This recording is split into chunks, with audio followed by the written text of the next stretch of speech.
মাত্র 10 মিনিট সিদ্ধ করলেই ছোলা হয়ে যাবে একদমই নরম। সারা রমজান মাসের চিন্তা এক নিমিষেই দূর হয়ে যাবে। আসসালামু আলাইকুম এভরিওয়ান, ওয়েলকাম টু অরণ্য রান্নাঘর। রাতে ছোলা ভেজানোর কথা মনে না থাকলে কি করবেন সেটাও বলে দেব।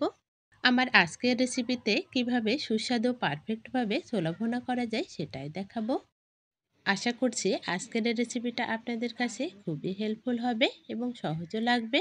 আমার আজকের রেসিপিটা যদি আপনাদের কাছে একটু ভালো লেগে থাকে তাহলে অবশ্যই আমার চ্যানেলটি সাবস্ক্রাইব করে রাখবেন, বেল বাটনটি অন করে দেবেন আমার পরবর্তী ভিডিওর নোটিফিকেশন সবার আগে পাওয়ার জন্য। ফেসবুক থেকে দেখে থাকলে অবশ্যই একটি লাইক দিয়ে আমার পেজটি ফলো দিয়ে রাখবেন। তো চলুন কথা না বাড়িয়ে রেসিপিতে চলে যাচ্ছে। ছোলা ভুনা করার জন্য আমি এখানে প্রথমে 1 কাপ পরিমাণ ছোলা নিয়েছি। এই ছোলাগুলো আমি ফুটন্ত গরম পানিতে ভিজিয়ে রাখবো 30 মিনিটের জন্য। এখানে পানির পরিমাণটা একটু বেশি দিতে হবে। এবার আমি ছোলার মধ্যে দিয়ে দেব হাফ চামচ মতো খাবার সোডা। এটাই মূলত মূল আকর্ষণ। খাবার সোডাটা যদি গরম পানির মধ্যে দিয়ে ছোলাগুলো ভিজিয়ে রাখা হয় তাহলে 10 থেকে 30 মিনিটের মধ্যে ছোলাগুলো অনেক বেশি ফুলে যায়। 30 মিনিট পর ফিরে আসছি। দেখুন আমাদের 30 মিনিটের মধ্যে ছোলাগুলো কিন্তু অনেক বেশি ফুলে গেছে। দেখে বোঝাই যাবে না এই ছোলাগুলো আমরা মাত্র 30 মিনিট আগে ভিজিয়েছিলাম। রাতে যেমন ছোলা ভেজালে ফুলে ওঠে ঠিক একইভাবে আমাদের ছোলাগুলো কিন্তু ফুলে উঠেছে। এবার আমি ছোলাগুলোকে 3 থেকে 4 বার পরিষ্কার পানি দিয়ে ধুয়ে নেব। দেখুন আমি ছোলাগুলো পরিষ্কার পানি দিয়ে 3 থেকে 4 বার ধুয়ে নিয়েছি। এবারে ছোলাগুলো আমি সরাসরি রান্না করব, কোনো প্রকার সিদ্ধ করব না। তার জন্য আমি এখানে একটা কড়াই নিয়েছি। কড়াইতে খুবই সামান্য পরিমাণ তেল দিয়ে প্রথমে আমি লবণ দিয়ে দিচ্ছি। লবণটা দেওয়ার পর কুচি করে রাখা আলুগুলো আমি ভেজে নেব।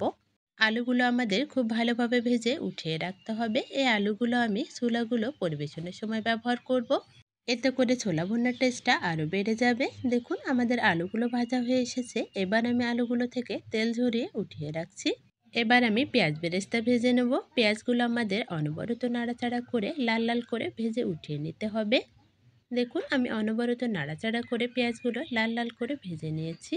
এবার আমাদের পেঁয়াজ বেরেস্তাগুলো উঠিয়ে নিতে হবে। ছোলা ভুনা করার জন্য আবার আমি কড়াইতে কিছুটা পরিমাণ পেঁয়াজ দিয়ে দিচ্ছি। পেঁয়াজগুলো নেড়েচেড়ে হালকা ভেজে নেওয়ার পর এখানে আমাদের বাটা মশলা দিয়ে দিতে হবে।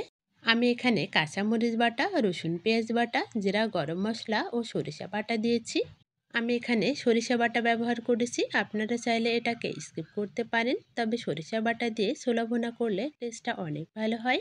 সামান্য পরিমাণ হলুদ গুঁড়া ও স্বাদ অনুযায়ী লবণ দিয়ে মশলাগুলো আমাদের অনবরত নাড়াচাড়া করে কিছুক্ষণ ভেজে নিতে হবে। খেয়াল রাখতে হবে মশলাগুলো যাতে আমাদের পুড়ে না যায়। এবার আমি এখানে ছোট ছোট করে টুকরো করে রাখা একটা আলু দিয়ে দিচ্ছি। এবার আমাদের আলুগুলোকে মশলার সাথে খুব ভালোভাবে নেড়েচেড়ে ভেজে নিতে হবে। দেখুন আমি অনবরত নাড়াচাড়া করে মশলাগুলো ভেজে নিচ্ছি। মশলাগুলো ভাজা হয়ে আসলে এবার আমাদের ছোলাগুলো দিয়ে দিতে হবে। ছোলাগুলো দিয়ে আবারও আমাদের মশলাগুলোর সাথে মিশিয়ে নিতে হবে। ছোলাগুলো আমাদের আবারও কিছুক্ষণ নেড়েচেড়ে মশলার সাথে ভেজে নিতে হবে। অনবরত নাড়াচাড়া করে ছোলাগুলো আমরা বেশ কিছুক্ষণ ভেজে নেব। ভালোভাবে ছোলাগুলো ভাজা হয়ে আসলে আমি এখানে কিছুটা পরিমাণ পানি দিয়ে দেব ছোলাগুলো সিদ্ধ করার জন্য। আমি ছোলাগুলোকে আলাদাভাবে সিদ্ধ করিনি, একবারে আমি রান্না করে নিচ্ছি। এর জন্য আমি এখানে 1.5 কাপ পরিমাণ পানি নিয়েছি। ছোলাগুলো আলাদাভাবে সিদ্ধ করে নিলে আমার কাছে ছোলাগুলো খেতে বেশ একটা ভালো লাগে না, তাই আমি একবারে রান্না করে নিচ্ছি। একটা ঢাকনার সাহায্যে ঢেকে দিচ্ছি। ছোলাগুলো আমি ঢাকা দিয়ে রান্না করব। ঢাকনাটা সরিয়ে মাঝে মাঝে ছোলাগুলো আমাদের নেড়েচেড়ে দিতে হবে।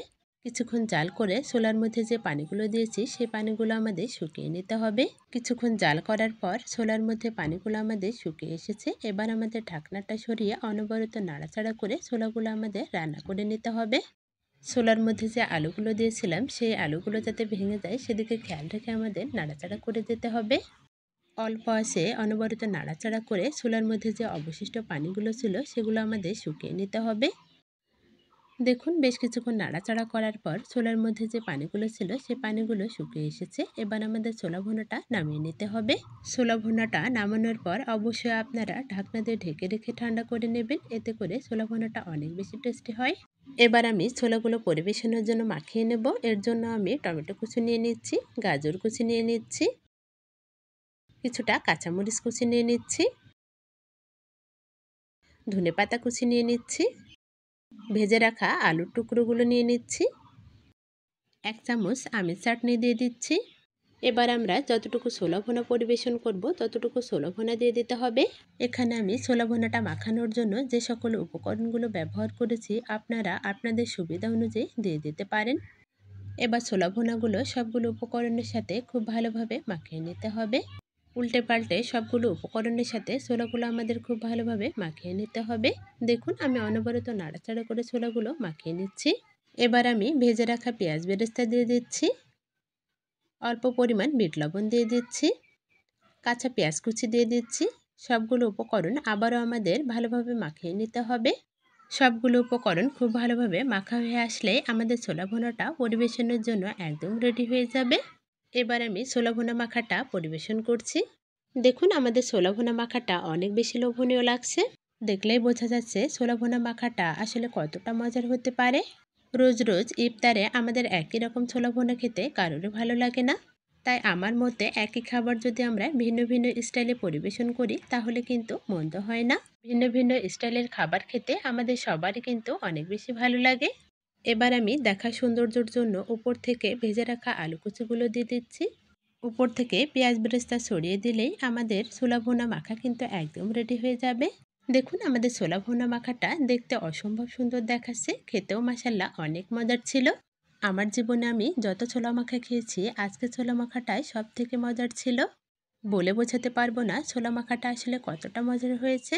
এটা বোঝার জন্য অবশ্যই আপনাদেরকে এই ছোলা মাখার রেসিপিটা বাড়িতে অবশ্যই করতে হবে। আজকের এই ছোলা ভুনা মাখা রেসিপিটা আপনাদের কাছে কেমন লেগেছে সেটা অবশ্যই আমাকে জানাবেন। ভিডিওটি ভালো লাগলে অবশ্যই একটি লাইক দিয়ে শেয়ার করে দেবেন আপনার ফ্রেন্ডস ও ফ্যামিলির সাথে।